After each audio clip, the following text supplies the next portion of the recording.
whether this is one person who is fit to continue holding this office.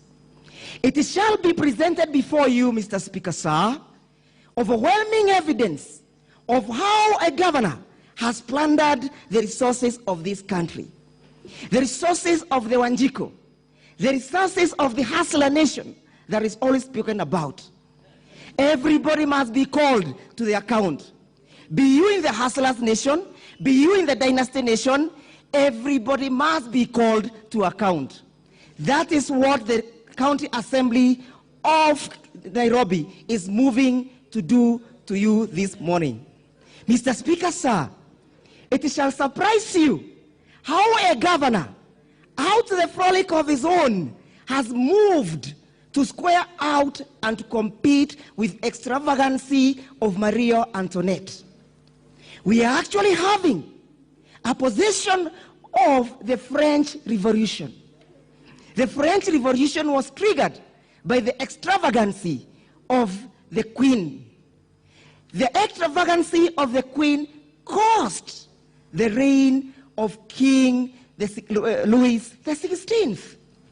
If it happened in 1679, why should it not happen in the 21st century? If it happened then, honorable members, why should a governor who, by a demonstrating extravagancy, putting his daughter in an helicopter for a tour in the New York, why should it not happen today? There is a price for everything, Mr. Speaker, sir.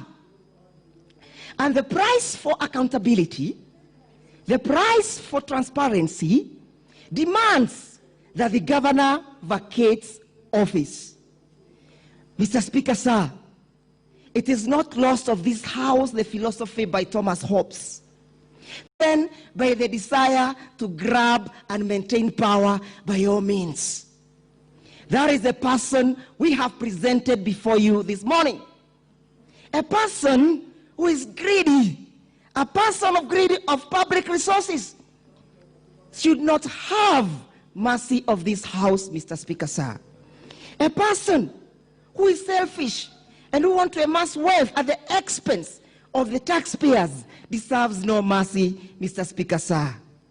Mr. Speaker, sir, we shall be presenting overwhelming evidence to an extent that this house shall not be left with any other option but to agree with your brothers and sisters in the County Assembly of Nairobi.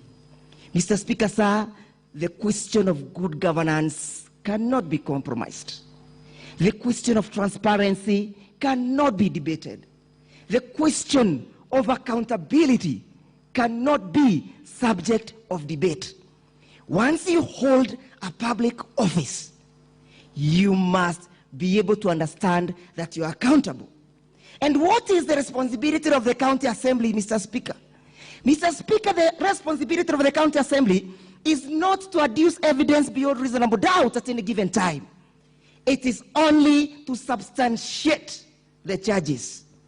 I promise you, honorable members, Mr. Speaker, sir, that the fullness of time we shall have evidence to substantiate that the governor is not fit to continue holding public office.